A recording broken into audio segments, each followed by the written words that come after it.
And good morning, and thank you very much. We're going to get started now. But before we begin the council session, I will make the following announcement. Due to the continuing threat to public health from COVID-19, City Council is currently meeting remotely. We are using Microsoft's Teams to make this remote meeting possible. Instructions for how the public may view the meeting and offer public comment are included in the stated meeting notice that was published by the Daily News, Enquirer, and Legal Intelligencer prior to the meeting, and can also be found on phlcouncil.com. I now note that the hour has come. The clerk will please call the roll to take attendance, and members that are in attendance, just say a couple of words to make sure that your image is displayed on the screen. Mr. Decker, please call the roll. Councilwoman Bass.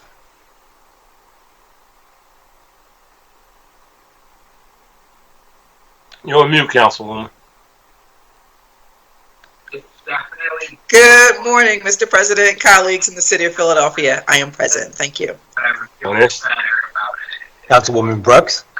Good morning, Council President, colleagues in the city of Philadelphia. I am present. Good morning. Councilman Dom. Good morning, Council President, colleagues, and Philadelphia present. Good morning. Councilwoman Gautier. Good President. Good morning. Councilwoman Gilmore Richardson. Good morning, Council President. Good morning, colleagues, and good morning to the city of Philadelphia. Good morning. Councilman Green. Good morning, Council President. Good morning, colleagues. Good morning, City of Philadelphia, the city of brotherly love, and this last day of Women's History Month, the city of sisterly effectiveness. Good morning. Absolutely. Councilwoman Gim. Good morning, Council President. Good morning, colleagues. I'm present. Good morning. Councilman Jones. Good morning, Mr. President, colleagues, and the viewing public. Good morning. Councilman O.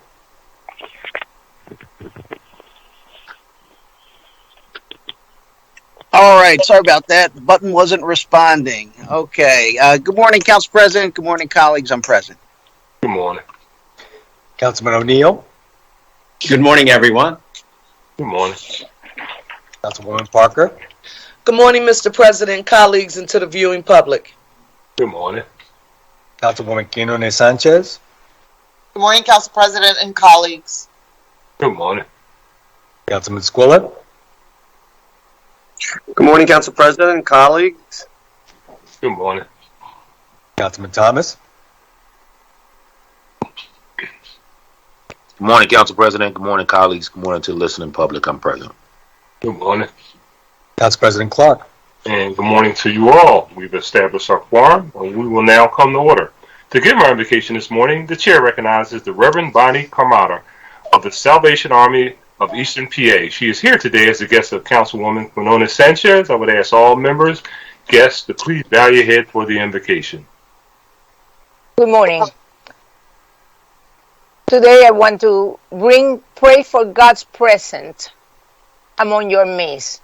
I want to invite him in to your council meeting, to the budget hearing, to every business that you are doing today and in the days to come. That he will be the presence there, that he will guide you, that he will continue giving you wisdom. Just pray that that as the deer pants for the stream of water, so us will long after our God for righteousness.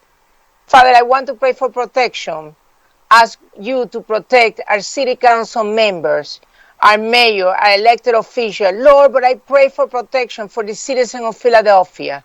You know how challenges we are having in the street. You know how every day someone get murdered or killed in our city. Father, and I pray and come on their behalf that you will do something extraordinary, that we can stop the killing and the murder in this city, and that the peace that so overpass all understanding be with them. Lord, you say very clear that you protect us from the power of the wicked. We need protection, Lord. Our city needs protection. Lord, and then I pray for every one of the authority leaders, clergy, pastors, city council, elected official, senators, congressmen for our city. But I pray that you will give them wisdom as they rule and just do the business of the city. And Lord, I just pray that you be with each one of the present, not only with the members of council, but for the people who is hearing us, for the people who is month by month, week by week, being in this present during the hearings. Lord, we just thank you that they are interested in the work of the city. Father, and I pray that you will bless them wherever they are, and that you will do something supernatural in their life. In the name of our Lord Jesus Christ. Amen. Amen. Thank you, Reverend. Thank you for your education, and thank you for those inspiring words. Our next order of business is the approval of the journal of the meeting of Thursday, March 20, 2022, and the chair recognizes Councilman Squilla. Thank you, Mr. President. I move that the journal of the meeting of Thursday, March 24th, 2022 be approved. Second. Thank you. It has been moved and properly second that the journal of the meeting of Thursday, March 24th, 2022 stand approved. All those in favor indicate by saying aye. Aye. Aye. Those opposed, ayes have it, and our journal is approved. And our next order of business is request for leave of absence, and the chair recognizes Councilwoman Parker. Thank you, Mr. President. On behalf of the members of council, a leave of absence is requested for Councilmember Johnson. Chair thanks the Councilwoman. Leave shall be granted to Councilman Johnson. And again, Chair recognizes Councilwoman Parker for a motion concerning certain legislative matters that may arise during the course of today's session of council that were not listed on the calendar circulated prior to today's session. Thank you, Mr. President. I move that any of the following matters, if considered today, may be added to the agenda for this session of council and, as required by law, subsequently published on an amended agenda after the consideration of those matters: resolutions authorizing hearings, amendments to bills on first reading, the reconsideration of a bill vetoed by or recalled from the mayor, resolutions taking substantive action to be voted on in this session, a motion to withdraw a bill or resolution that is not on the calendar, and a motion placing a bill or resolution on or returning a bill or resolution from the suspension calendar that is not listed on today's calendar. The purpose of this motion is to provide the public with notice concerning possible actions by council that arose too late to be included on the calendar that was published prior to today's session. Second. Thank you. It's been moved and probably second that the legislative matters stated by Councilwoman Parker may be added to the agenda for today should those matters arise during the course of this council session. All in favor indicate by saying aye. Aye. All in favor? Aye. Aye. Aye. Aye. Aye. Ayes have it. Motion carries. And our next order of business is communications. And the clerk, please read the message from the mayor and any other communications that he may have in his possession. From the mayor to the president and members of the council of the city of Philadelphia, I am pleased to advise you that on March 30, 2022, I signed the following bills, which were passed by council at its session on March 24, 2022. Bill numbers 210743 and 220143. And I am transmitting for the consideration of your honorable body a resolution authorizing the Philadelphia Redevelopment Authority to execute and deliver to the Philadelphia Land Bank deeds conveying Title II, 2342 North 27th Street, 2344 North 27th Street, 2346 North 27th Street, 2348 North 27th Street, located in the 5th Councilmanic District. And a resolution providing for the approval of by the Council of the City of Philadelphia of a revised five-year financial plan for the City of Philadelphia, covering fiscal years 2023 through 2027, and incorporating revised changes with respect to fiscal year 2022, which is to be submitted by the mayor to the Pennsylvania Intergovernmental Cooperation Authority, and an ordinance to adopt the capital program for the 6 fiscal years 2023 through 2028 inclusive, and an ordinance to adopt the fiscal 2023 capital budget, and an ordinance adopting the operating budget for fiscal year 2023, and an ordinance amending Section 10-1001 of the Philadelphia Code entitled Fees of Commissioner of Records to increase certain fees for the recording of deeds and mortgages and related documents, and an ordinance amending Section 19-1403 of the Philadelphia Code entitled Imposition of Tax by creating a Philadelphia County Demolition Fund to increase and encourage economic development by demolishing blighted properties within the city, imposing a related fee for recorded items, and making technical changes. And an ordinance authorizing an increase in the non-electoral indebtedness of the city within the Pennsylvania constitutional limit, authorizing the bond committee to sell bonds at public or private negotiated sale, to provide funds toward various capital municipal purposes, providing for appropriations to the sinking fund commission for the payment of such bonds, and authorizing agreements to provide credit or payment or liquidity sources for the bonds in connection with issuance of the bonds. And an ordinance authorizing transfers and appropriations for fiscal year 2022 from the general fund, the grants revenue fund, and the aviation fund, certain all city offices, departments, boards, and commissions, to the general fund and the aviation fund, certain all city offices, departments, boards, and commissions, all under certain terms and conditions. Thank you very much, Mr. Decker. That concludes the messages and communication. And our next order of business is the introduction of bills and resolutions.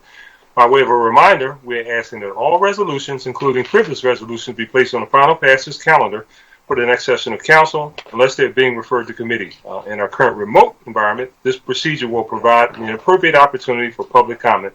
Would like to thank you in advance for your anticipated cooperation. Mr. Decker, please read the titles of the legislation that's being offered by our members today.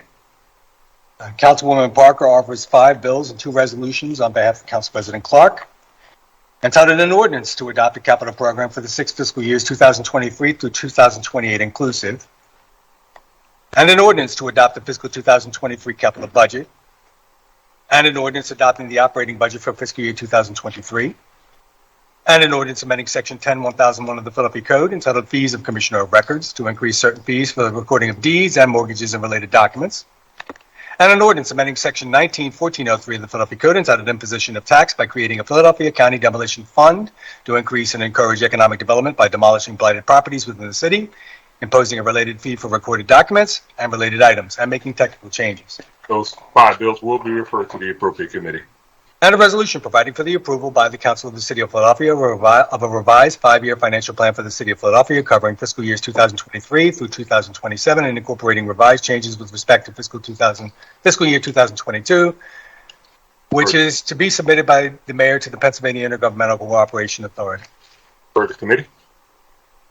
And a resolution authorizing the Commissioner of Public Property to execute and deliver to the Philadelphia Redevelopment Authority deeds conveying fee simple title 2, 1433 North Myrtlewood Street, 1454, 1428, 1443, and 1443 North Myrtlewood Street, 719 Montgomery Avenue, 737 Montgomery Avenue, 739 Montgomery Avenue, 741 Montgomery Avenue, and 743 Montgomery Avenue.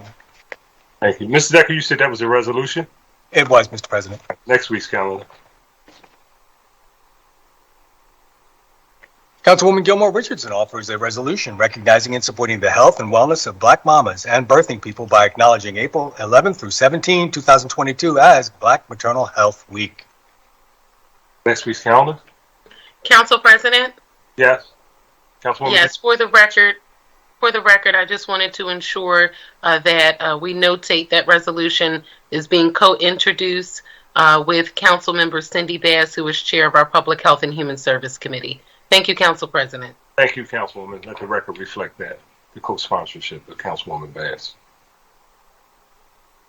Councilman Jones offers 2 bills and 1 resolution entitled an ordinance requiring the water commissioner on behalf of the city to convert certain water, sewer, and stormwater infrastructure on West Country Club Road, Mimi Circle, and East Country Club Road between Conshohocken Avenue and Conshohocken Avenue, and a portion of Lankenau Avenue from a private to public infrastructure. For the committee. And an ordinance amending Title 13 of the Philadelphia Code entitled Water and Sewer by adding a new Chapter 13-700 entitled Conversion of Private Water, Sewer, and Stormwater Lines to Public Ownership to establish reporting, maintenance, improvement, and repair requirements with respect to water, sewer, and stormwater infrastructure converted to public ownership. For the committee. And a resolution authorizing the Committee on Public Safety to hold public hearings examining the use of technology to solve shootings in the neighborhoods surrounding the 57 blocks where 10 or more people have been shot since 2015. That's authorized by Mr. Today's calendar. Councilwoman Sanchez offers 1 bill and 1 resolution on behalf of Council President Clark, an ordinance authorizing transfers and appropriations for fiscal year 2022 from the general fund, certain all city offices, departments, boards, and commissions, the grants revenue fund, certain all city offices, departments, boards, and commissions, and the aviation fund, certain all city offices, departments, boards, and commissions, To the general fund and the aviation fund, certain all city offices, departments, boards, and commissions. Refer to committee. And on her own behalf, Councilwoman Sanchez offers a resolution recognizing and honoring the Children's Crisis Treatment Center on the occasion of its 50th anniversary of service and leadership in the city of Philadelphia. Next week's calendar.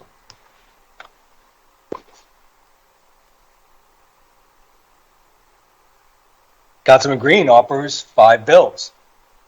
On behalf of Council President Clark, an ordinance authorizing an increase in the non-electoral indebtedness of the city within the Pennsylvania constitutional limit, authorizing the bond committee to sell bonds of public or private negotiated sale, provide funds toward various capital municipal purposes, providing for appropriations as a sinking fund commission for the payment of such bonds, and authorizing agreements to provide credit or payment or liquidity sources for the bonds in connection with issuance of the bonds.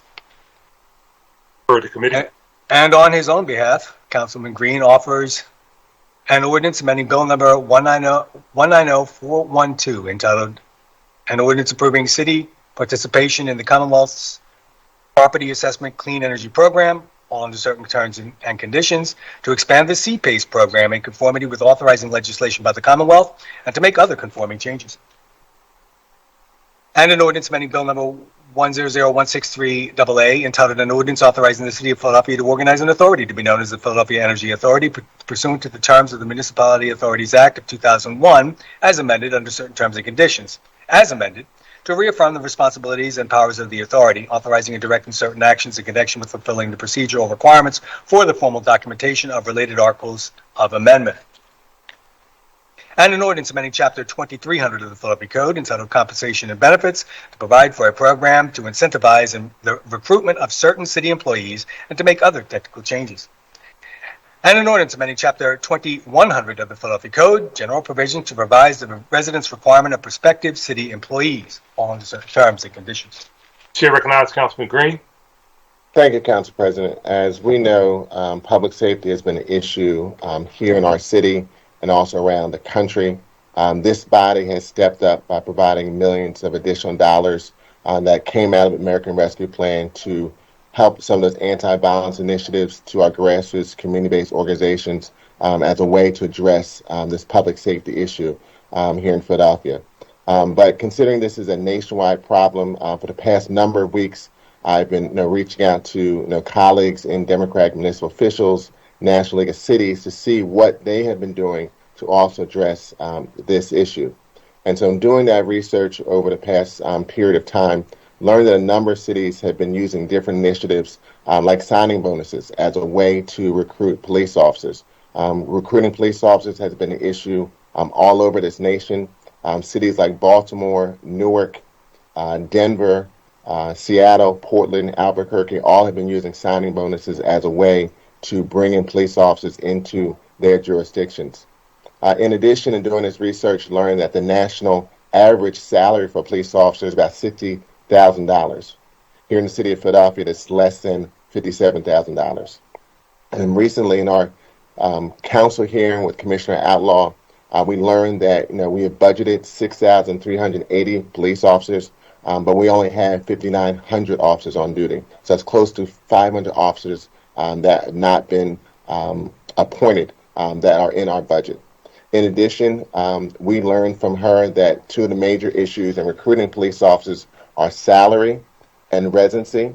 And so two of the bills I'm introducing today help to look at that issue and address that issue as we go through not only addressing this public safety issue in our city, but also as we look at the budget and how we allocate dollars during this budget season.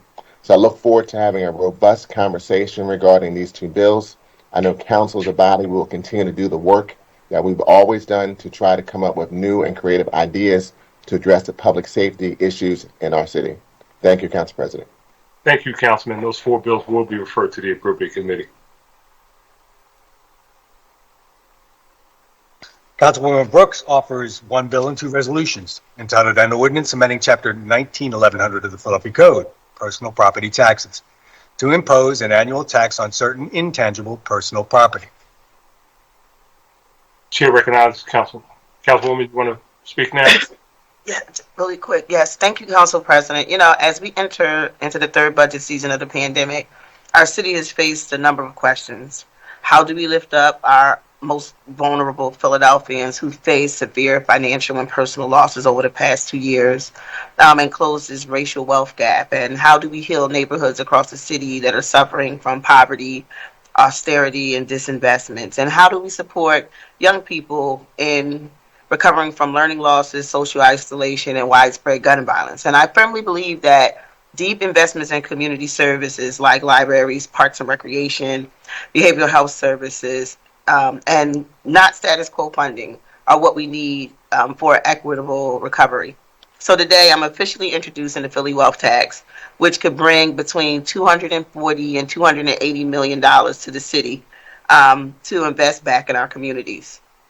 For years, the 1% and the ultra rich has not contributed to their fair share. And we know that, wealth has not been trickled down. In fact, millionaires has doubled their wealth during the pandemic while working families still struggle to make ends meet. And Black and brown communities have paid the cost of underfunding long enough. And it's time, for the ultra rich and the 1% to pay what they owe. And I want to thank my co-sponsors, Council Members Gim and Gaultier, for supporting this bill. And thank you, Council colleagues, and thank you, Council President. Thank you, Councilwoman. That bill will be referred to the appropriate committee. Councilwoman Brooks offers two resolutions entitled a resolution honoring and recognizing the service and leadership of retired nurse, activist, and current president of the Cecil B. Moore Freedom Fighters, Karen Asper Jordan, who has led a lifelong commitment to civil rights activism by protesting, picketing, marching, registering voters, and leading countless direct actions under the guidance and later inspiration of the legendary civil rights leader Cecil B. Moore. Next week's calendar. And a resolution honoring the life, work, and accomplishments of Paula Peebles, whose dedication to advocacy, organizing, and leadership has empowered Philadelphia's movements for class and race equity. Next week's calendar.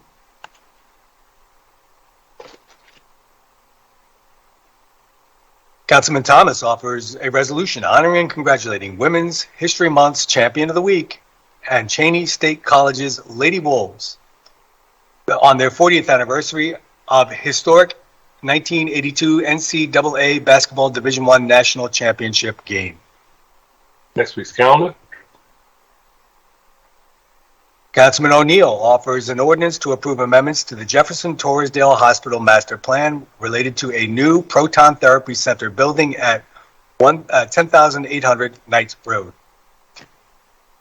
Next week's calendar. That was an ordinance, Mr. President. Oh, I'm sorry. Refer to the appropriate committee. And an ordinance amending subcode F of Title IV of the Philadelphia Code entitled the Philadelphia Fire Code to require the installation of automatic fire sprinkler systems in additional high-rise buildings. For the committee.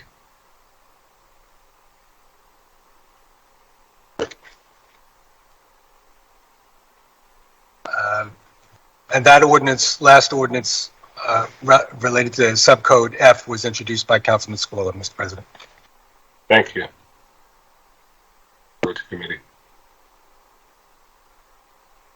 Councilwoman Bass offers a resolution authorizing the Hospital and Higher Education Facilities Authority of Philadelphia, formerly known as the Hospitals Authority of Philadelphia, incorporated pursuant to the Municipality Authorities Act of 1945, as amended, and an ordinance of the City Council approved January 28, 1974, as amended, to extend the term of existence.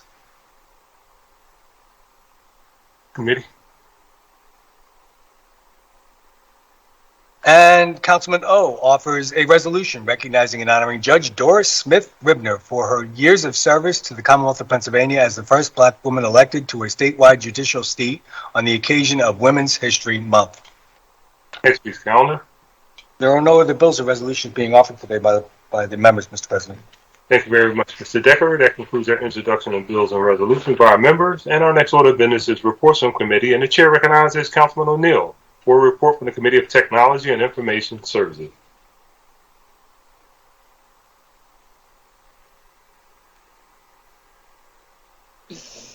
Councilman O'Neill.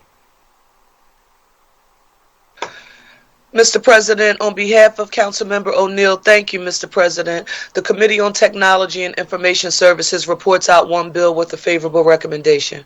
Thank you, Councilwoman. Mr. Decker, please read the report. To the President and members of the Council of the City of Philadelphia, the Committee on Technology and Information Services, to which was referred Bill Number 220-225, entitled an ordinance authorizing the Chief Information Officer for the City of Philadelphia, on behalf of the City of Philadelphia, to purchase licenses for email, cloud services, enterprise software, data services, security software, and other related computing products and services. Respectfully reports that it's considered the same and returns to the attention bill to council with a favorable recommendation. Thank you. Chair again recognizes Councilwoman Parker. On behalf of Councilmember O'Neill, thank you, Mr. President. I move that the rules of council be suspended so as to permit the reading this day of Bill Number 220225. Second. Thank you. It has been moved and properly second that the rules of council be suspended so as to permit first reading this day of bills number 220-225. All those in favor indicate by saying aye. Aye. Those opposed? Ayes have it, and the bill will be placed on our first reading calendar today. That concludes our reports from committee, and our next order of business is consideration of the calendar. I note that the bill just reported from committee with suspension of the rules has been deemed to have had a first reading and will be placed on our second reading and final passage calendar at our next session of council. If there are no additional bills on the first reading calendar, the chair recognizes Councilwoman Parker for the purpose of calling up resolutions and bills on the second reading and final passage calendar. Thank you, Mr. President. The following resolutions and bills are being called up from the second reading and final passage calendars today. They are numbers 220252, 220253, 220262, 220263, 220273, 220274, 220275, and 210685. All other bills and resolutions are being held, Mr. President. Thank you very much, Councilwoman. Before we proceed with our public comment session, we're going to take a brief 5-minute, 10-minute break to allow our technology professionals an opportunity to connect our speakers to our public comment session today. We'll be right back.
Thank you very much, and we're back.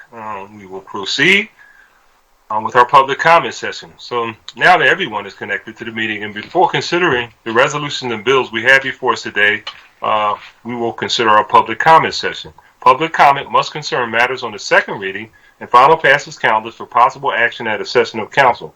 A speaker on any of those matters must sign up in order to testify. You must call 215-686-3406 by 3 p.m. the day before the session to sign up for public comment. When you call, we will take your name, phone number, the number of the legislative item you are commenting on, and whether you are in support of or against the legislation, and add your name to the list.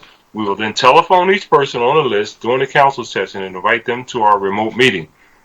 Today, we have a relatively significant number of individuals wishing to testify in addition to the mayor's speech, so we will have 2 minutes to speak. I would ask you to please adjust your testimony to reflect a 2-minute number. In order to be fair, all those wishing to speak, I intend to hold faithfully to the established time limit. So once invited to the meeting and asked to begin your testimony, a timer will be started, and we will monitor your remaining time throughout your testimony, and when there are 30 seconds remaining to your time, you will be reminded of this. Once your allotted time has passed, you will be asked to conclude your remarks, and shortly thereafter, you will be muted and disconnected from the remote meeting. I also reserve the right to limit the number of speakers where repetitious comments are being made on the same subject matter, which could affect callbacks for public comment at a meeting. Please be aware that this public meeting is being recorded.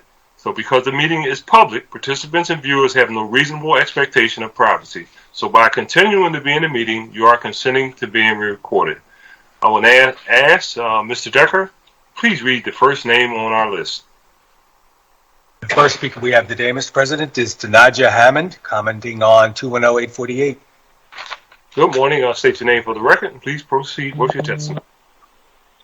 Yes, good morning, everyone. My name is Tanaja Hammond. I'm currently enrolled in Habitat for Humanity for the Build for Page Street. I am in support of one being as though they're providing or trying to provide us, which I've been in the program for 3 years, trying to provide us affordable housing. It's important for me to become a homeowner because I'm a mother of 5 who struggles alone, and currently where I live in the University City Townhomes, and they're closing as of July 8th, 2022, which leaves us an option to go elsewhere. But I'm currently seeking the home ownership program through Habitat. It's a great, awesome program which has been on hold. I'm for the bill. I feel as though parking is very important, but having a home to live is way more important. So I'm in support of the bill. Thank you. Thank you for your testimony. Thank you for your diligence. We're going to make sure you get in that home. The next speaker is Patrick Grossi, commenting on 220-262. Good morning. State your name for the record, and please proceed with your testimony. Good morning, Council President and fellow council members. My name is Patrick Grossi, and I'm speaking today on behalf of the Preservation Alliance for Greater Philadelphia. The Preservation Alliance wishes to express its support for Resolution 220262 and thank Councilmember Catherine Gilmore Richardson and her co-sponsors for urging the Pennsylvania General Assembly to pass the Whole Home Repairs Act, Senate Bill 1135. Senator Nikhil Saval's bill aims to address a dire material need for Philadelphians and their sister residents of the Commonwealth, a need where there is currently limited public or private support. The Preservation Alliance routinely receives calls from owner-occupants of historic row houses seeking help to replace their roof, repair their windows, better insulate their property. If they meet income thresholds, I can at least direct them to some of the programs Philadelphia and Pennsylvania fortunately already has on offer: basic systems repair, adaptive modifications, etc.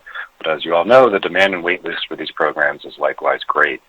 The Whole Home Repairs Act essentially bundles all of these assistance programs and creates a central hub for funding, technical assistance, and owner support. The Alliance is a historic preservation advocacy organization. Our mission is dedicated to the recognition and maintenance of historic places and the people who steward them.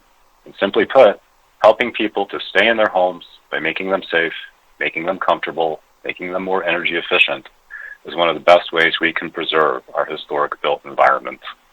Within the preservation community, it's often asserted that the greenest building is the one that already exists. And among housing advocates, it's similarly asserted that the most affordable home is the one someone already lives in. The Whole Home Repairs Act takes both of these ideas to heart and puts them into action. It is a sensible, proactive, much-needed program, and the Alliance thanks City Council for recognizing its potential and advancing this resolution today. I thank you for your time. Thank you so much for your testimony. We appreciate it. The next speaker is Katie Bartolotta, commenting on 220-262. Good morning. State your name for the record. Please proceed with your testimony. Good morning, Council President and members of Council. My name is Katie Bartolotta, and I'm the Vice President of Policy and Strategic Partnerships with the Philadelphia Energy Authority.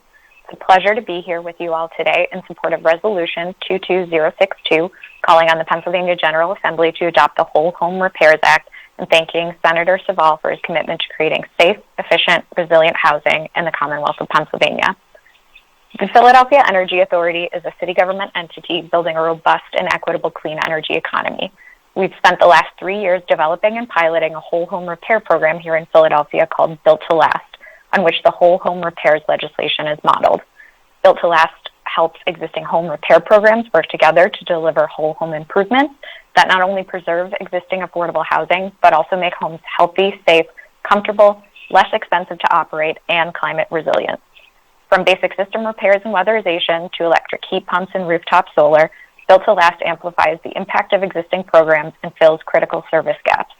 This model depends on a central agency like the Philadelphia Energy Authority that can take on the administrative role of coordinating the many partners that provide participants with full benefit screening, whole home assessment, and stage construction services. As of today, we are halfway into our pilot of the Built to Last program to serve our first 50 homes. In addition to our work with Built to Last, the Philadelphia Energy Authority is working with partners to deliver a complementary workforce training program called Green Retrofit Immersive Training, or GRIT. GRIT ensures that we have a direct pipeline between the residential work created through Built to Last and a well-trained, diverse local workforce. Our second 15-student cohort of GRIT will start their training this May. Dedicated funding for whole home repairs is critical to achieving the Philadelphia Energy Authority's goal of delivering 10,000 holistic home improvements in Philadelphia by 2032 and creating 10,000 clean energy jobs by 2026. The Whole Home Repairs Act will help provide the necessary funding to leverage existing services to deepen and deliver home improvements that will make meaningful long-term impacts on families living in poverty and helping to build generational wealth-building assets and ensuring all Philadelphians can participate in the economic opportunities created by this important work.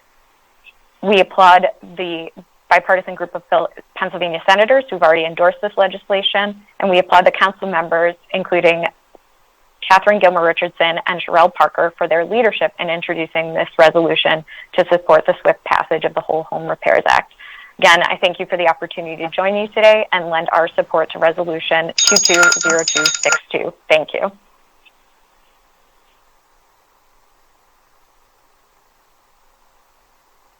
The next speaker is Natasha Cahill, commenting on 220262. Hi, good morning, council members. My name is Natasha Cahill, and I'm a staff member in State Senator Nikhil Saval's office. Senator Saval was unable to call in today himself, and so I'm honored to be adding my voice on his behalf.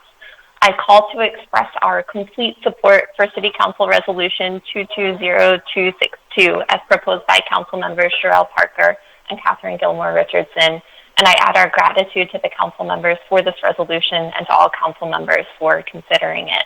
The Whole Home Repairs Act is a bipartisan bill that creates a one-stop shop for home repairs and weatherization while building out our local workforce and adding new family-sustaining jobs in a growing field. This bill is the first of the kind in the nation, making it so that Pennsylvanians can stay warm, safe, and dry in homes that they can afford. Right now, hundreds of thousands of Pennsylvanians are living in homes that are unsafe because they cannot afford to make the needed repairs. But passing the Whole Home Repairs Act will let us fight housing scarcity, community displacement and instability, and the deterioration of our homes all at once. This is important for Pennsylvania as a whole, and this is incredibly important for Philadelphia, where low-income households may spend nearly a quarter of their incomes on utilities alone. So just to keep their homes warm, the lights on, and the water running. We help our neighbors here in Philly by helping communities across our Commonwealth, and our office is so grateful to have housing champions like Council members Parker and Gilmore Richardson on our side. Our office is honored by this resolution and so hopeful for what its passage will mean for our constituents, for all Philadelphians, and for all Pennsylvanians who are struggling. We offer our wholehearted support, and we thank you. Thank you so much for your testimony. We appreciate it. The next speaker is Shiarzouk Shaliga, commenting on 230275. Good morning. State your name for the record, and please proceed with your testimony. Good morning. Dear City Council President and fellow council members, my name is Shiarzouk Shaliga, and I represent Association of Belarusians in America. People in Western countries were feared World War III for decades. I understand the fear, but I don't you know that World War III may have already arrived when on February 24th, 2022, Putin's Russia started the unprovoked war in Ukraine. Since then, Ukraine has been begging NATO to establish a no-fly zone to protect the Ukrainian people from Russian bombs or give Ukraine fighter jets to defend their skies. So far, the answer on both is no. As a result, more than 4 million refugees have left Ukraine. establishing a process to swiftly admit displaced Ukrainians into the United States and grant refugee status to Ukrainian citizens is the minimum the United States can do to help Ukraine in this humanitarian crisis. Therefore, I support resolution number 220275. Thank you. Thank you for your testimony. We appreciate it. Next speaker is Francois Mazur, commenting on 220275. Good morning. State your name for the record. Please proceed.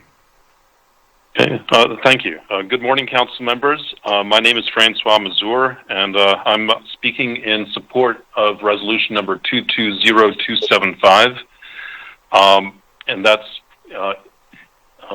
urging the White House to establish a process to swiftly admit displaced Ukrainians into the United States and grant refugee status to Ukrainian citizens.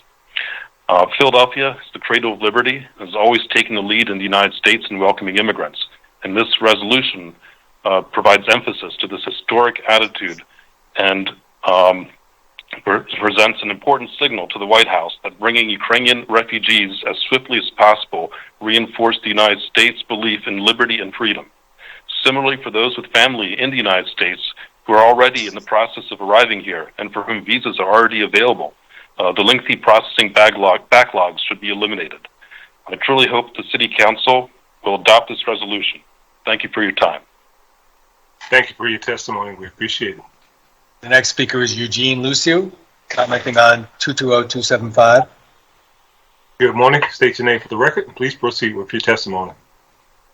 Mr. President, members of City Council, my name is Eugene Luciu. I'm president of the Philadelphia branch of the Ukrainian Congress Committee of America, and I speak today in support of resolution number 220275. Philadelphia, a beacon of American opportunity and liberty, became home to a good number of displaced Ukrainians post-World War II, not unlike the refugees that are in Europe today, including, of course, my parents and grandparents, my cousins and some uncles. This immigration refreshed our city and cities throughout America with a significant number of dedicated, hardworking citizens and patriots that contributed greatly to our cultural mosaic, building and establishing wonderful cathedrals, churches, cultural, civic, and charitable fellowships and institutions, and even a highly successful professional soccer team that brought 6 championships to the city of Philadelphia in the 1960s, the Philadelphia Ukrainian Nationals. The humanitarian crisis in Ukraine compels America to respond, to provide displaced persons with a home where they can thrive, where they can prosper, and where they can add greatly to the common good that is the United States of America and this great city of brotherly love. Thank you for your attention. Thank you for your testimony. We appreciate it. The next speaker is Roman Petic, commenting on 220275. Good morning. Good morning, Mr. President. My name is Roman Petic, and I speak in support of resolution number 220275. I am also a Philadelphia native. I'm a child of World War II refugees, and it has been my privilege to support a vibrant and prosperous Ukrainian American community in this city as board chair of Ukrainian Self-Reliance Federal Credit Union, which supports 12,000 members and has assets of over $400 million. We believe that this resolution is critically important because it speaks to the need for administration action to address the fundamental flaws in the immigration system as it has been tortured and abused by the xenophobic demagogues that have been in charge of this process in prior administrations. This needs to stop.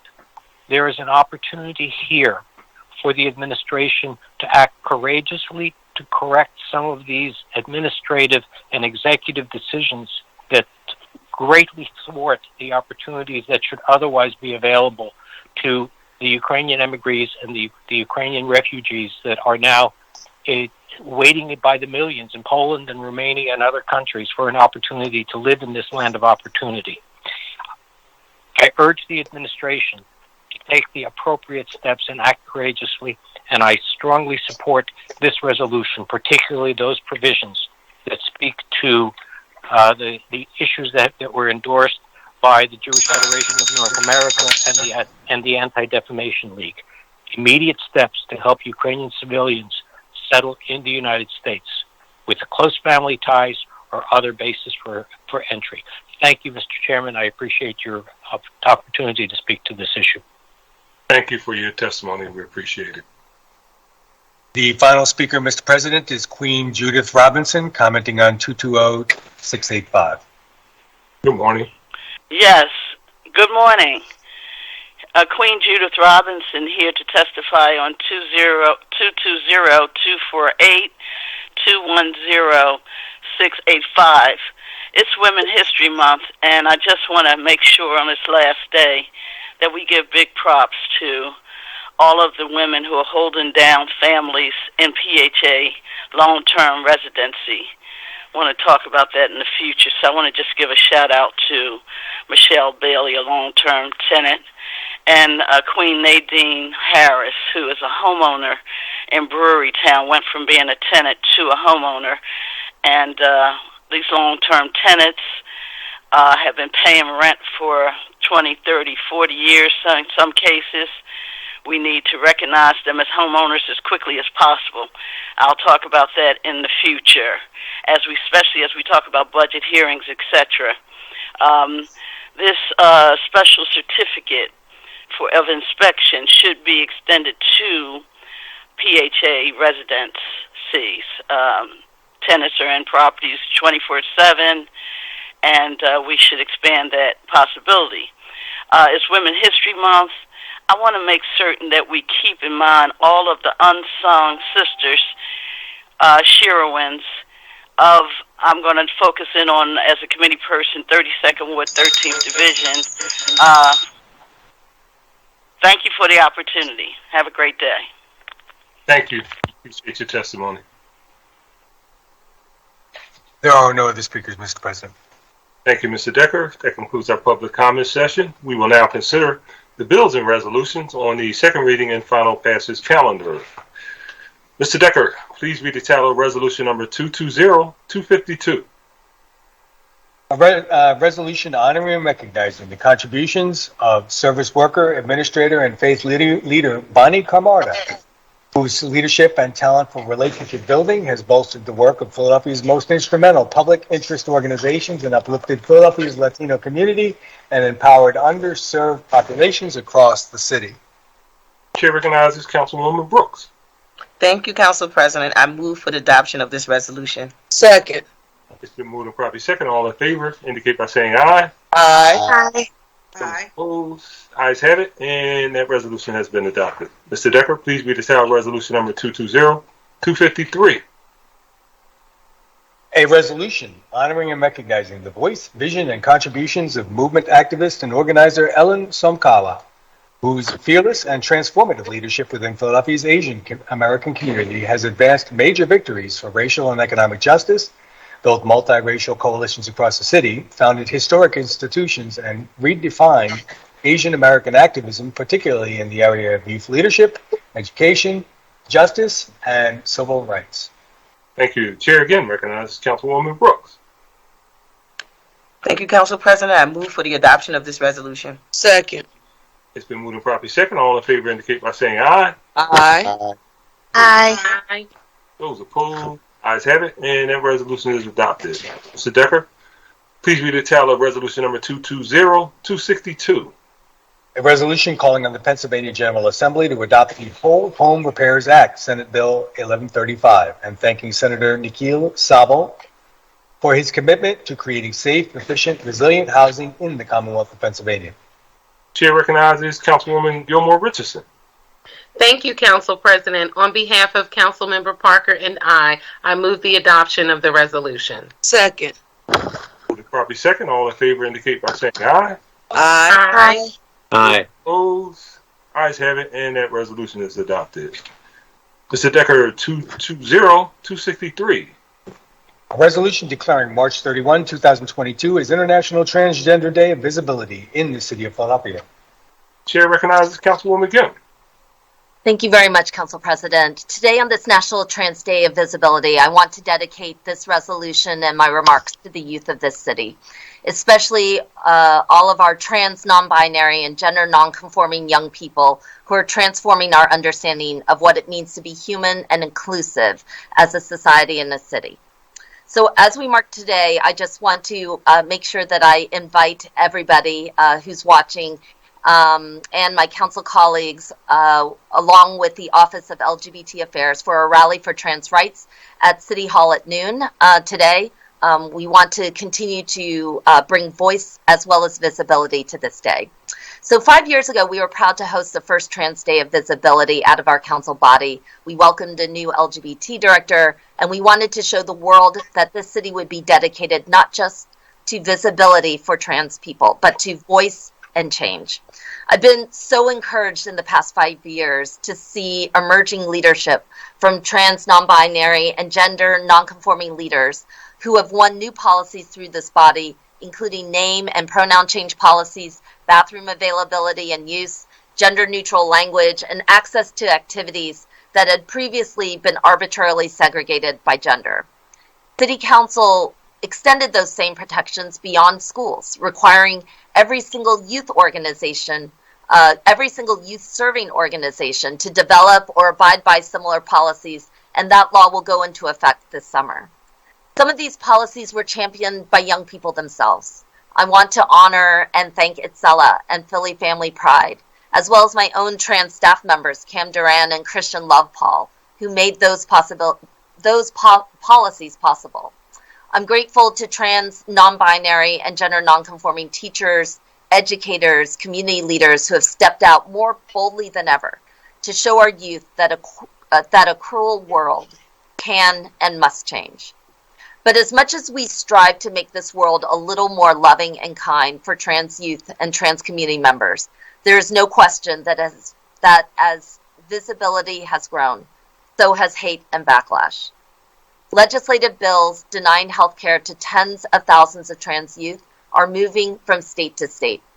In Texas last month, the governor signed legislation that deems gender-affirming medical treatments for trans youth to be child abuse in the eyes of the state, and now effectively criminalizes doctors, nurses, and educators, and calls upon them to report parents to the State Department of Family and Protective Services. Florida prohibits even the discussion, even the use of books that mention LGBT issues with younger students. Pennsylvania's own state legislature is considering transphobic legislation that denies trans students athletes the ability to participate in sports. And that has hit here close to home, as Penn student Leah Thomas has borne an unimaginable level of toxic anti-trans politics and hate. This heightened political rhetoric is driving open hostility towards trans, queer, and non-binary youth and their allies, whether it's in school board meetings, in classrooms, or in the broader media. So 5 years later, we entered this Trans Day of Visibility with greater consciousness that the fight in defense of trans lives, to uphold trans dignity, is more important, more present, and more urgent than ever. We do so because hate translates to violence, especially for Black, brown, and immigrant trans women.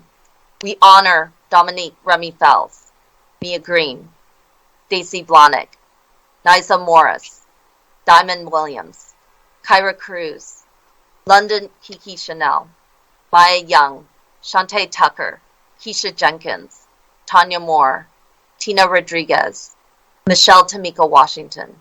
We say their names, we hold their lives and memories close to our hearts, and we call out the privileged femininity as much as we do the toxic masculinity that enables violence. On this sixth Trans Day of Visibility in the City Council body, I'm proud to have introduced this resolution with the majority support of this council body once again. And I want to thank my co-sponsors, Council Members Gautier, Gilmore Richardson, Brooks, Squilla, Parker, Quinona Sanchez, Dom, and Green, and all my colleagues who over the years have sponsored and consistently voted for recognition and voice.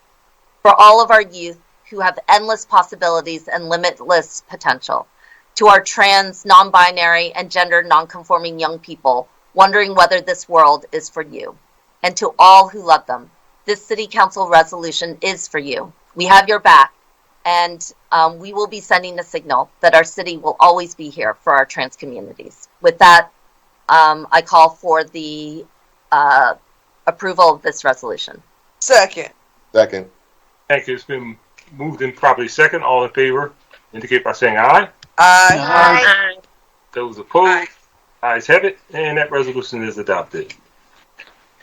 Mr. Decker, 220-273. A resolution honoring and congratulating Women's History Month's Champion of the Week, Masterman Girls Swim Team, on the league championship and the 10 Philadelphia Public League girls swimmers on qualifying for the PIAA state championships. Chair recognizes Councilman Thomas. Thank you, Council President. I move for the adoption of the resolution. Second. It's been moved and properly second. All in favor indicate by saying aye. Aye. Aye. Aye. Ayes have it, and that resolution is adopted. Mr. Decker, 220-274. A resolution recognizing and honoring the life and service of Pennsylvania State Troopers Martin F. Mack III and Brandon T. Siska. Chair recognizes Councilman O. Thank you very much, Council President. I move for the adoption of the resolution. Second. It's been moved and properly second. All in favor indicate by saying aye. Aye. Aye. Those opposed, ayes have it, and that resolution is adopted. Mr. Decker, 220-275. A resolution urging the White House to establish a process to swiftly admit displaced Ukrainians into the United States and grant refugee status to Ukrainian citizens. Chair again recognizes Councilman O. Thank you very much. I move for the adoption of the resolution. Second.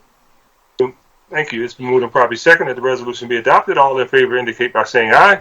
Aye. Those opposed, ayes have it, and that resolution has been adopted. Mr. Decker, please read the title of Bill Number 210685. An ordinance amending Subcode A, the Philadelphia Administrative Code of Title IV, the Philadelphia Building Construction and Occupancy Code of the Philadelphia Code by amending Section A 703 entitled Special Certificate of Inspection to enhance building safety requirements for educational occupancies. And the chair recognizes Councilman Green for an amendment to Bill Number 210685. Thank you, Council President. I'd like to offer an amendment to Bill Number 210685. A copy of the amendment has been circulated to all members of Council. I move for the adoption of the amendment. Second. Thank you. All those in favor of the motion will signify by saying aye. Aye. Aye. Opposed? Ayes have it. And Bill Number 210685 has been amended, and Bill Number 210685 as amended will be placed on our file and passed to the calendar for the next session of Council. Mr. Decker, you have any additional resolution? I do, Mr. President. A resolution authorizing the Committee on Public Safety to hold public hearings examining the use of technology to solve shootings in the neighborhoods surrounding the 57 blocks where 10 or more people have been shot since 2015, introduced today by Councilman Jones. Chair recognizes Councilman Jones. Thank you, Mr. President. I'd like to speak to this resolution briefly. Yesterday, we had the privilege of working with Member Parker to talk about a plan, to talk about a public safety plan in and around commercial corridors. I have the dubious distinction of citing that today in my district, an 8-year-old brought a handgun to school, which was discharged and caused, fortunately, no death, but it caused all kinds of mayhem in a public charter school that students should be thinking about reading, writing, arithmetic, and the lessons of the day. One of the lessons of the day is that the Inquirer looked at 57 corners in Philadelphia, that 10 or more shootings had occurred. That is a roadmap to violence in Philadelphia. Where crimes happen is as important as what crimes happen. So we're going to take a look at that and raise the question of technology. What can we do, whether it's cameras, whether it's lighting, which is a subset of Member Parker's plan, to take a look at how we can reduce the instances of violence in those 57 identified corridors. And the Public Safety Committee will take this on with its members as a subset of that plan that was introduced by Member Parker. And With that, I move for the adoption of the resolution. Second. Thank you. It's been moved and properly second. All in favor indicate by saying aye. Aye. Those opposed? Ayes have it. Resolution is adopted. There are no other resolutions on the final passage calendar, Mr. President. Thank you very much.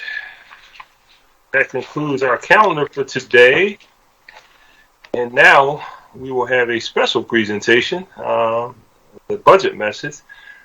But we're going to, time has come for us to consider the mayor's presentation of his annual budget message. And the Philadelphia Home Rule Charter states that the mayor shall submit to council no later than 90 days before the end of the fiscal year. His operating message is proposed operating budget ordinance for the ensuing fiscal year. At the same time, the mayor shall submit to council the recommended capital budget as received from the City Planning Commission to the extent approved by the mayor. I will now ask for a brief recess to give our technology professionals an opportunity to cue the mayor's pre-recorded budget message. Technology professional, please go to it.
Thank you.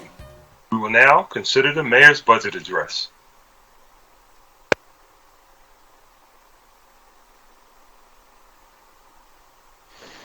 Thank you, Council President Clark and members of City Council for inviting me again to speak today. I'm pleased to present our seventh proposed five-year financial plan covering fiscal years 2023 through 2027. As we all know, the past 2 years have not been easy. The challenges we faced as a city, including a global pandemic, political turmoil at the national level, and intensified violence, have tested our collective resolve. But with our trademark resilience and determination, we are facing those challenges together.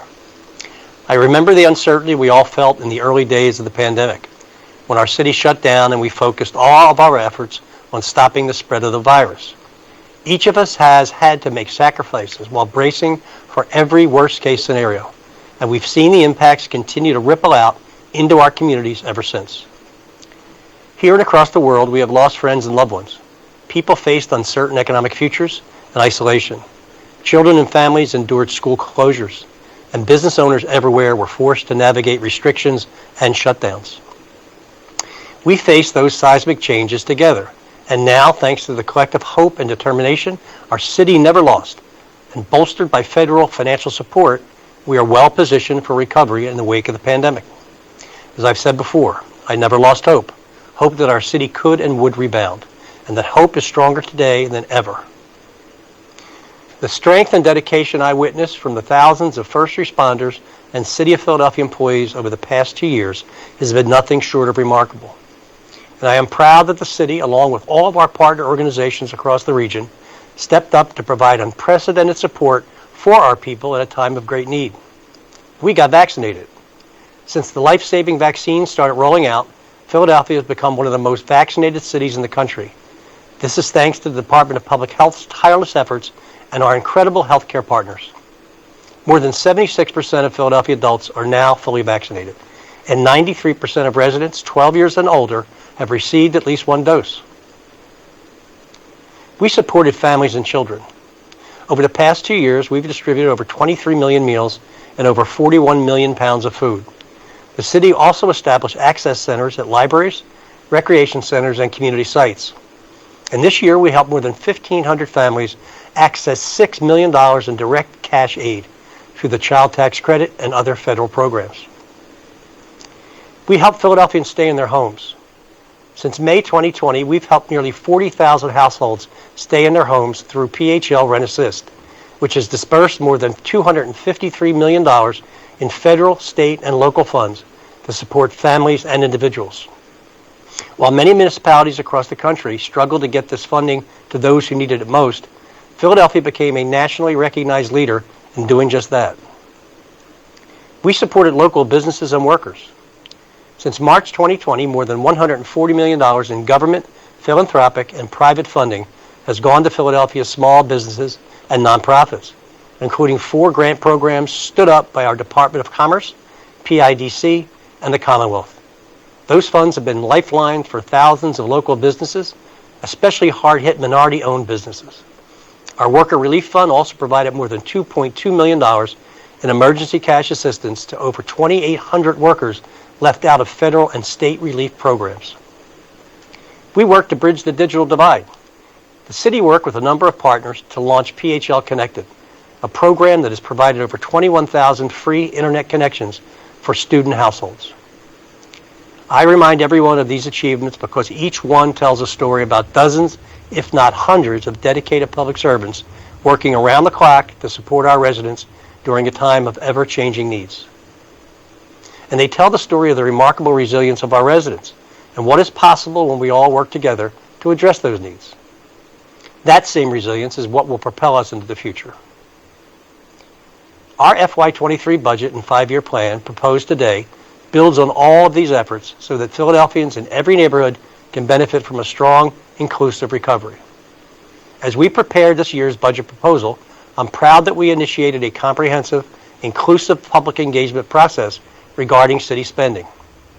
We held over 20 community engagement sessions with more than 500 residents, business owners, nonprofits, arts and culture organizations, and more. This budget was written by Philadelphians for Philadelphians.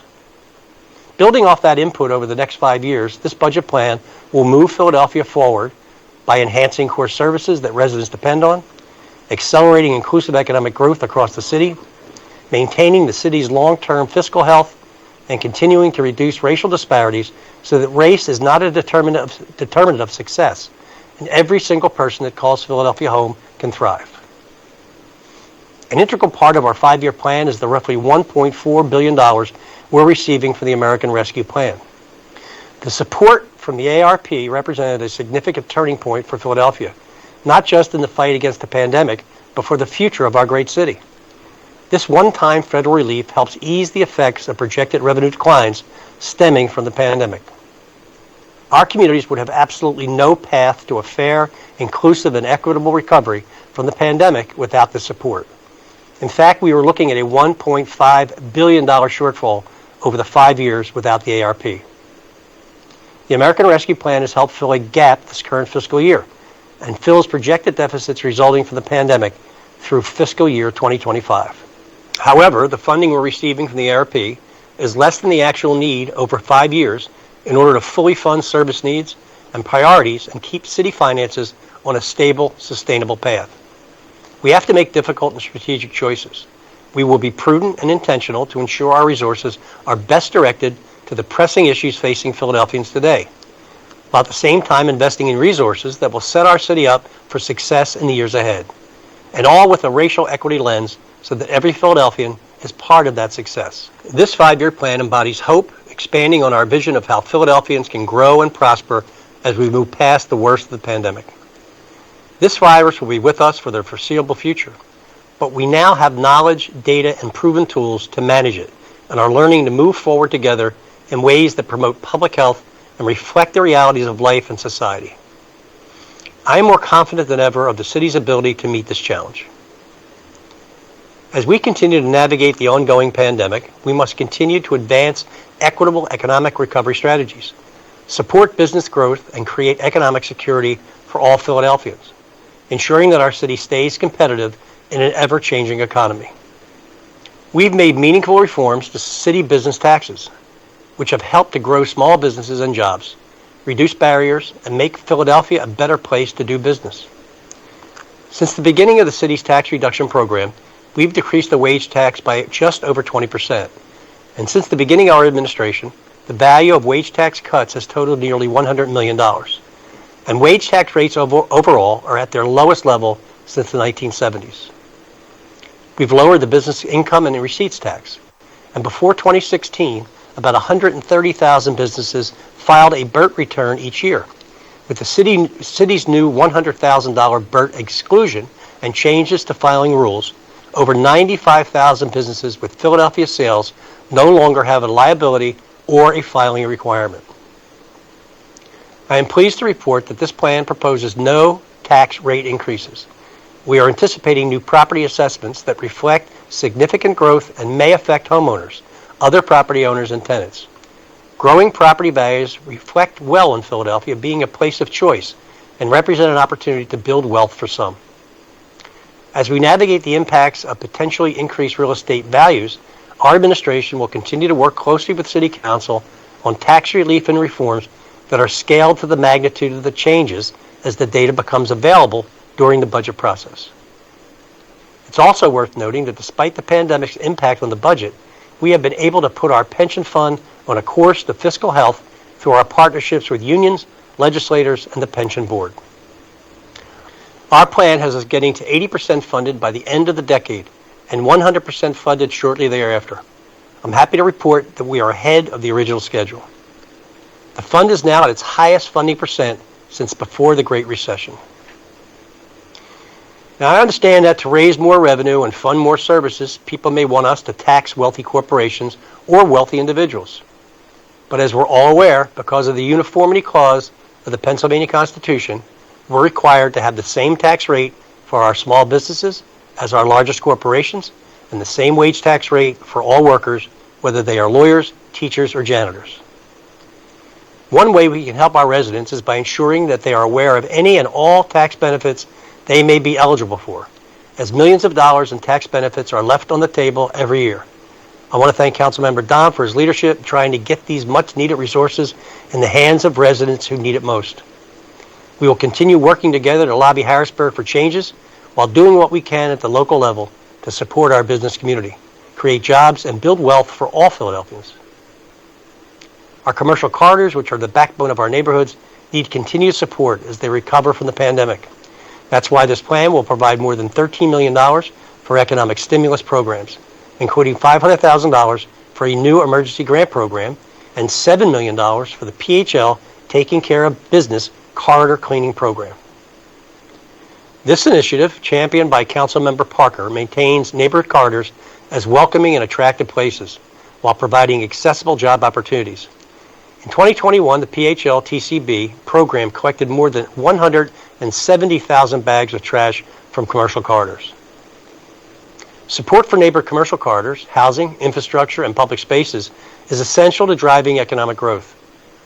Through Rebuild, made possible because of the beverage tax, we've committed hundreds of millions of dollars to improve our parks, recreation centers, playgrounds, and libraries. Rebuild has cut the ribbon on 9 projects, with another 11 preparing for or in construction, and 40 sites have started community engagement and design. And true to our commitment, 66% of Rebuild's contract dollars are going to minority or women-owned businesses. I'm proud that Rebuild will help transform neighborhoods with physical amenities for residents to enjoy for years to come. And with hundreds of millions of dollars going to these projects, Rebuild also represents one of the city's most intentional efforts to promote diversity and economic inclusion in the construction industry ever. Our vision of a thriving economy that provides opportunities to all its residents and neighborhoods will be further propelled by the implementation of the federal bipartisan infrastructure law. This once-in-a-generation infusion of federal funding should bring more than $1 billion in funds for roads, bridges, transit, water infrastructure, and broadband access to the city, and thousands of new jobs. I want to thank Council Members Green and Council Member O'Neill for using their positions with the National League of Cities and National Association of Counties to continually press Philadelphia's interest within those organizations and ensure we get our fair share of resources from Congress. This infrastructure spending gives us an enormous opportunity to mobilize these investments in service of dismantling the structural barriers that have excluded black and brown business owners and workers from public works projects. Our plan includes a $20 million investment and $116 million over the 5-year plan to prepare for the bipartisan infrastructure law so that Philadelphia can compete successfully for federal dollars and deliver high-quality infrastructure projects. In addition to those operating funds, the FY23 capital program includes $60 million in funding for local matching grants. For too long in our country, government infrastructure projects destroyed or devalued black and brown neighborhoods. In partnership with the Biden-Harris administration, we will turn that history around by using this opportunity to positively transform communities and make real the commitment to improving racial equity and growing wealth in black and brown neighborhoods. Priorities I know are shared by Council, especially Council Members Brooks, Gautier, and Gim. Over the past 6 years as mayor, in the face of so many challenges, one thing has been constant. This administration's laser focus on investing in and delivering quality education for all Philadelphians. This plan doubles down on our historic support for education, investing almost $1.4 billion from the general fund into the School District of Philadelphia over 5 years. We'll also invest more than $50 million in the Community College of Philadelphia this year, with $10.8 million dedicated to the Octavius Catto Scholarship. This program enables first-time students to attend college tuition free, and with the supports they need like food, books, and transportation stipends to successfully earn their degree. It's been 2 years since we first announced the Catto program. Today, over 500 students have enrolled through this opportunity. And CCP and the city recently celebrated Idris Washington, who is the first Octavius Catto Scholar to graduate. We'll also continue the expansion of the PHL Pre-K program, supported by revenue from the Philadelphia beverage tax. Since launching in 2017, PHL Pre-K has benefited more than 10,000 children. We propose funding 300 new slots to be funded this year for a total of 4,300 slots, providing free and high-quality early learning services that lay a critical foundation for children and families. And we'll continue to expand our community schools program. 3 new community schools in FY23 will bring the total number to 20 schools providing community-based wraparound supports while serving a wide range of needs for students, families, and communities. The Free Library of Philadelphia also supports learning opportunities for residents across the city, from young to old. Libraries are essential community assets offering information, connection, and educational programs to all residents. This plan adds $48 million over 5 years to our investment in the Free Library, bringing the total 5-year investment to $285 million. As you know, we recently welcomed Kelly Richards as the new director of the Free Library, and we are excited to work with him to chart an equitable and inclusive path forward for Philadelphians and visitors. As we continue to navigate the inequities that have been laid bare by the pandemic, we remain committed to expanding digital access and closing the digital divide that can hamper our recovery. And that's why we'll build on the success of the PHL Connected Initiative, a true collaboration between many partners, including Councilmember Squilla. Earlier this year, we released a 5-year digital equity plan, which lays out our strategies to build on our successes and further improve access and affordability of broadband internet and devices. Together, these investments prioritize the quality education of children, youth, and adults to support a more rapid and equitable recovery and to break the intergenerational cycle of poverty. As mayor, my number one priority is to keep people safe and protect our residents. The surge in gun violence that we've seen across the nation and here in Philadelphia is heartbreaking, it's maddening, and it makes me as outraged as everyone else. We must keep working together to stop it, save lives, and create a safer city for all of us throughout every neighborhood. Our administration, in partnership with all of our local and federal law enforcement agencies and community organizations across the city, continues to work tirelessly in response to the national crisis. The city has acted swiftly, investing in anti-violence initiatives that address the immediate crisis, while we also tackle the systemic root causes of violence. This plan makes critical investments in the roadmap for safer communities, the city's violence prevention plan. We'll dedicate an additional $12 million for the Anti-Violence Community Expansion Grant Program, which directly funds and supports community-based organizations that are focused on reducing violence through trauma-informed healing and restorative practices in the neighborhoods most affected by violence, and championed by Councilmember Jones, Johnson, and Thomas. That brings our total investment in this program alone to more than $32 million over the last 2 years. We'll invest an additional $6 million to expand evidence-based programs that target those most at risk of being a victim or a perpetrator of gun violence and provide connections to services, treatment, and employment. This includes investments for our Group Violence Intervention Program, the Community Crisis Intervention Program, and the implementation of the local version of READY, Rapid Employment and Development Initiative, that will help decrease shootings among those at highest risk of gun violence. These investments, designed to address the violence in the short and medium term, join the larger set of investments to address the poverty-driven root causes of violence that we work to address during the course of our administration. With a full set of violence prevention investments, including long-term investments, we're directing more than $184 million to help make our communities safer. This is an 18.5% increase over FY22. And while preventing violence is not a job for police alone, this plan makes strategic investments to strengthen the police department's ability to solve violent crime and modernize police tools. It includes more than $3 million in forensic upgrades and policy mobility, which will facilitate the use of enhanced forensic analysis in every homicide. Last year, we funded a new crisis response tool known as co-responders, or CERT teams, for 911 callers with behavioral health needs. Building on this work, the 5-year plan continues to fund this citywide police behavioral health co-response and significantly invest in additional non-police behavioral health crises response services.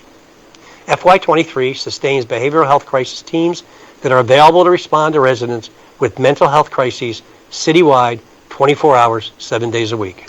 Until we address the availability and ease of access to firearms, we will always be fighting an uphill battle. We need the ability to adopt proven gun policies that will save lives, and we'll continue to call on the Pennsylvania legislature to let us meet Philadelphia's unique needs. I can't help but think of all the incredible potential that has been extinguished by this crisis and the loss of life over the past several years. Because our young people can do anything. I see it every time I visit a school, a rec center, or one of our pre-K centers. We as a city and a society must value that life and do everything we can to remind our young people through our words and our actions that they are valued, and that they are important, and that their lives matter. We must work together to keep them safe and give them the supports and opportunities that they deserve. We know now more than ever that creating a thriving city truly depends on the health of all communities.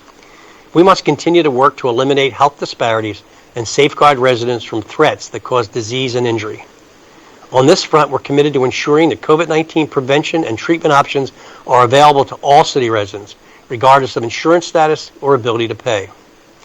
Because we know that the impact of the pandemic has fallen disproportionately on people of color and communities with low wealth, we have and will continue to focus on providing resources to those at highest risk. In FY22, the Office of Sustainability launched the city's first Environmental Justice Advisory Commission, a historic step in the city's commitment to addressing environmental harms in our communities. In FY23, this commission will steer a community resilience and environmental justice grant program and develop processes to make recommendations to policymakers. This work would not be possible without the tremendous partnership of Councilmember Gilmore Richardson. Finally, we know that safe and stable housing is a critical foundation for health.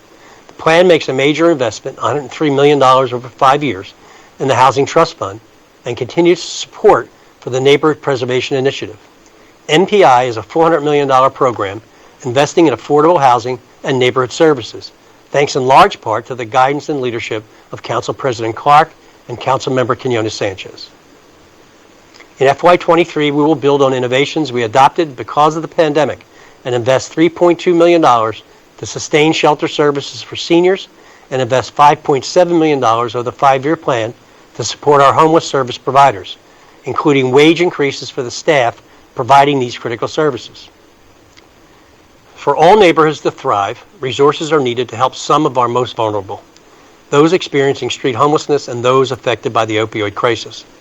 That's why this budget includes expansion of the successful low-barrier employment programs like same-day pay, which supports those experiencing homelessness who are disconnected from the labor market. These investments at the Office of Community Empowerment and Opportunity, the Managing Director's Office, and the Mural Arts Program total more than $2 million and $10 million over 5 years. This will allow the programs to form a system of accessible employment opportunities with pathways to more permanent employment. We will invest $5.5 million to maintain low-barrier emergency and permanent housing services for people who have been chronically homeless and have opioid use disorder, and an additional $5.1 million to support services and safety in Kensington. This plan represents our vision to move Philadelphia forward, and we will do that in part by creating a diverse, efficient, and effective government while driving change for our residents. Across every investment in this plan, we will target our dollars and our efforts to reverse the impacts of structural racism on our communities and our workforce, and to make concrete improvements in the lives of all residents, while also paying close attention to those most marginalized in their past, in their safety, their health, and their economic well-being. By the end of fiscal year 2023, every department will have produced a racial equity action plan to improve equity through their budget, procurement, and core services or programs. This work is critical to reduce racial disparities across many indicators for success, education, criminal justice, jobs, housing, health, and more. And we will redouble our efforts to use data to address the most challenging problems we face, from poverty to gun violence to substance abuse disorder. The plan includes additional resources to increase the use of data to drive better outcomes for Philadelphians. That's why this week I signed an executive order elevating an Office of Integrated Data for Evidence and Action within the Managing Director's Office. And we've continued our work to reform fines and fees that disproportionately burden Black, brown, and low-income Philadelphians. The FY23 budget commits $600,000 to remove the cost to participate in the Accelerated Misdemeanor Program, so that ability to pay does not determine who gets a chance to be diverted out of the criminal justice system. And we're making investments to create an inclusive workplace. We're investing in hiring, training, professional development, and capacity building for one of our most important assets, our employees. We are committed to ensuring that the city's workforce and culture is diverse, inclusive, and that all city employees are supported and empowered to work to make positive changes in our city. The fiscal year 2023 budget represents a $5.51 billion general fund revenues and a $5.61 billion in general fund expenditures. This leaves us with a low general fund balance of $153 million, which is lower than we are projecting for this current year and is not enough to cover city finances in the event of another emergency or unforeseen economic downturn. Philadelphia must build back towards fiscal resilience to be able to support and serve our residents through the next disruption, whatever that may be. As you review the plan, know that every program, policy, and funding priority was made with one thing in mind. How can we move all of Philadelphia forward and spur a fast, equitable recovery in every zip code and every neighborhood in our great city? This budget is the embodiment of hope and demonstrates the determination to make our city a better place to live, work, and visit. 6 years ago, after I was sworn in as mayor, we embarked on a mission to tackle some of Philadelphia's biggest challenges: a struggling public education system, intergenerational poverty, public health crises, gun violence, an inequitable criminal justice system, and much more. The progress we've made since would not have been possible without the support of our city council members and administration staff. With more jobs coming back, children learning in person again, local unemployment continuing to decrease, construction booming, tourism on the upswing, and a vaccination rate amongst the highest in the country, I remain confident that Philadelphia's best days are ahead of us, and the investments laid out in this plan will help us reach our full potential. COVID is by no means over, and we know unforeseen challenges lay ahead of us.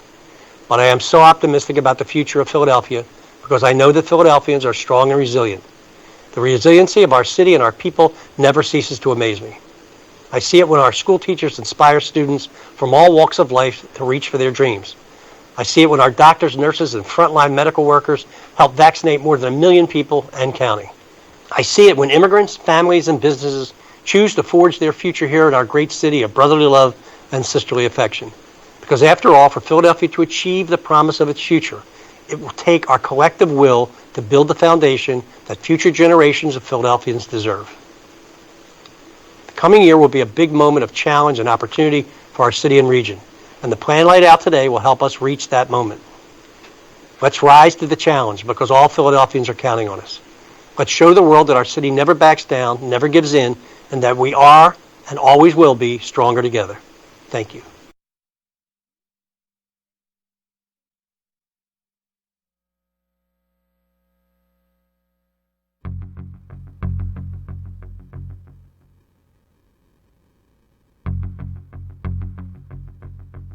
A little different than normal, but we have a significant task before us. I want to thank the mayor and all those who put together his message. We will now move to speeches on behalf of the minority.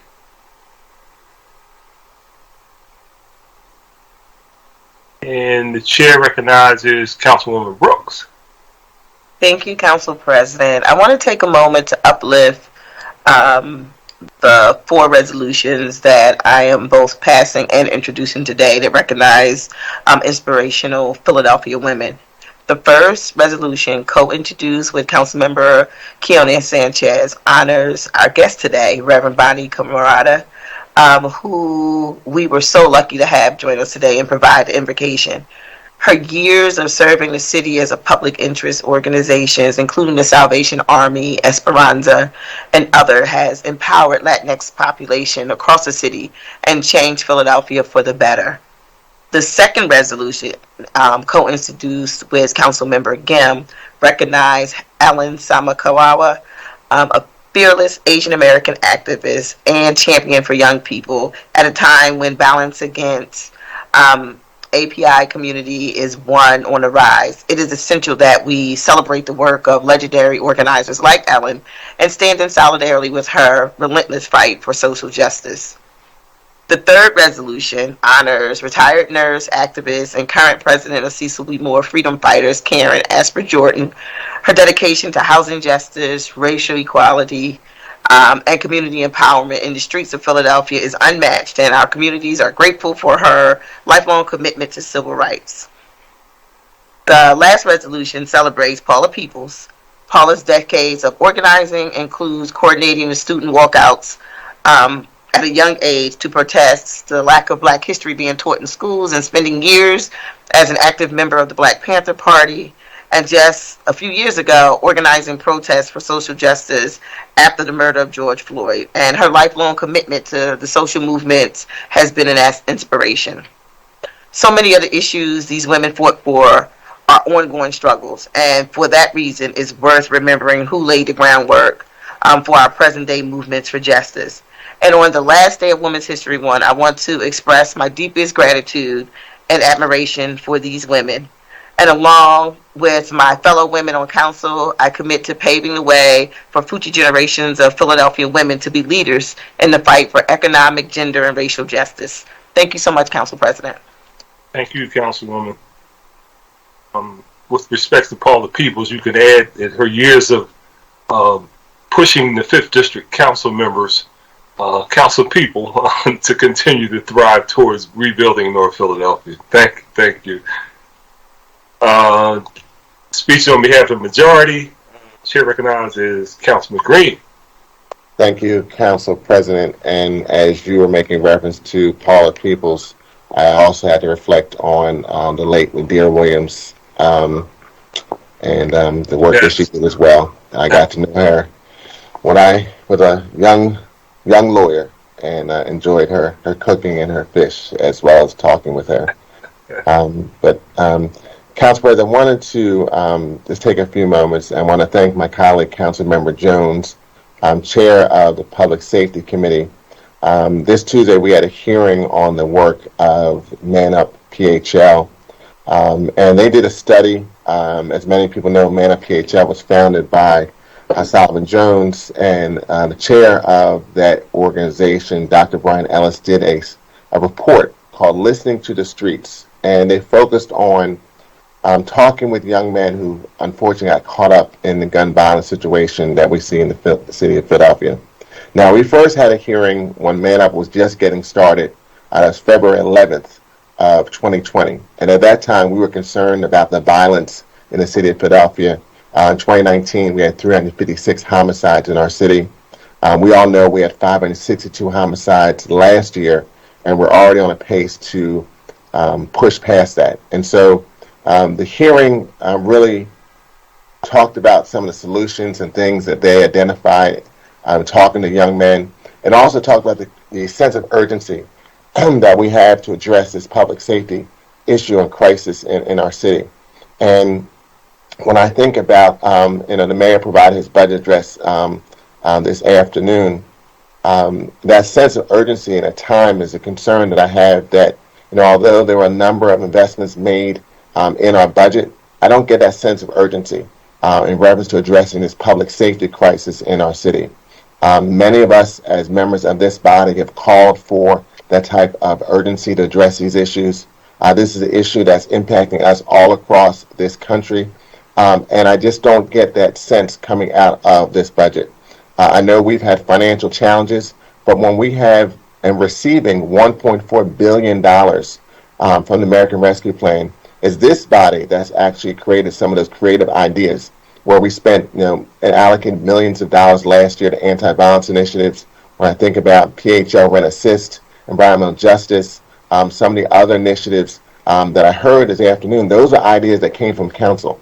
And so I really hope that as we continue to move forward through this budget process, that we will have that sense of urgency, because I'm concerned about the fact that the city of Philadelphia lost a significant number of people over the past year, about 20,000 people, the biggest drop since 1975.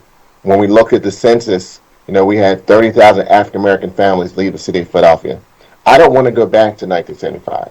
I don't want to go back to the early 90s when, as we all know, when I came out of the University of Virginia, this city, after 5 p.m., was a ghost town. We had a situation when the city law department, from my recollection, was borrowing legal pads from law firms, and the city was on the verge of bankruptcy. Don't want to go back to that time. And the most expensive resource we have is time, and the urgency we need to have is now. And I look at the opportunities we have from life sciences and the ability to connect young people coming out of our neighborhood schools or coming out of our colleges to go into this growing industry opportunity here in the city of Philadelphia, where we can be a global leader in life sciences and really help to address the poverty in our city. When I think about the Infrastructure Investment and Jobs Act, which is over $1 trillion from the federal government, and how we have so many critical investments we need to make here in our city. So I just hope as we continue to work with the mayor through this budget process, the council will continue to provide these type of ideas and urgency to move forward our city, because we know time is of the essence, and I don't want us to go back to where we were. I want us to build upon what we've already invested in and done as a body, so we can move forward for the benefit of our entire city, not only now, but into the future. Thank you, Council President. Thank you, Councilman. Chair recognizes Councilwoman Gilmore Richardson. Thank you. Thank you so much, Council President, and thank you, colleagues. I look forward to working with each of you to achieve a budget that will provide safety, opportunity, and justice to every Philadelphian. But, Mr. President, I wanted to share a bit of good news as we continue down towards the road of our city's recovery from COVID-19. This morning, I extend a warm welcome to the distinguished men of Phi Beta Sigma Fraternity Incorporated, mighty Eastern Region under the leadership of J.R. Reeves, their regional director. I welcome them to the great city of Philadelphia of the City of Brotherly Love and Sisterly Effectiveness for their Eastern Region Conference, the first in-person since the COVID-19 pandemic began. They have over 600 registered attendees and have several thousand members in the region who will be patronizing businesses around the city throughout the remainder of this week and this weekend. We have visiting members from states spanning Virginia up to Maine, including the countries of Germany, U.S. Virgin Islands, Switzerland, Liberia, Nigeria, and Ghana. Mr. President, this is just a preview for things to come, as we will also host the finer women of Zeta Phi Beta Sorority Incorporated in July, and we will have more than 6,000 registered attendees from across the nation and around the world. Earlier this year, this body passed a resolution for the Sigma's Founders Day, which is January 9th, 1914. And for this week's Eastern Region Conference. Yesterday, at the onset of the conference, the men of Phi Beta Sigma Fraternity Incorporated volunteered with Philabundance. The men of Sigma will continue with the business of their fraternity with their business sessions in the coming days. And I wanted to take the time out to welcome them and give them a hearty, warm welcome to the city of Philadelphia. Have a great weekend, men of Phi Beta Sigma Fraternity Incorporated, Eastern Region. Awesome, awesome. Much needed good news. That's awesome. Forward to it. Chair recognizes Councilwoman Quinona Sanchez. Thank you. I also wanted to share some good news and just some really good spirits. I'm going to say that even though March is the end of Women's Month, I assure you, Councilmember Green, that women will continue to uplift each other. And I just wanted to take a special note and thank all my council colleagues who held women's events throughout this month. Councilmember Johnson, Councilmember O. Want to thank Councilmember Brooks for her highlighting of Reverend Bonnie Kamada. And then, of course, Councilmember Catherine Gilmore Richardson, who every week has reminded us of some of the fabulous women in the city of Philadelphia, and her Legends reception yesterday. Want to just highlight the fact that, the recognition of young women along with some of the more experienced, seasoned women as Joanne Bell, my good friend Joanne Bell, Sue Jacobson, and of course, Ketsi Lasada, my former chief of staff and future political leader here in the city of Philadelphia. I think that this conversation around women and justice, even as we look at our budget, I appreciate so much Queen June Robinson every week reminding us that women are the ones uplifting the city.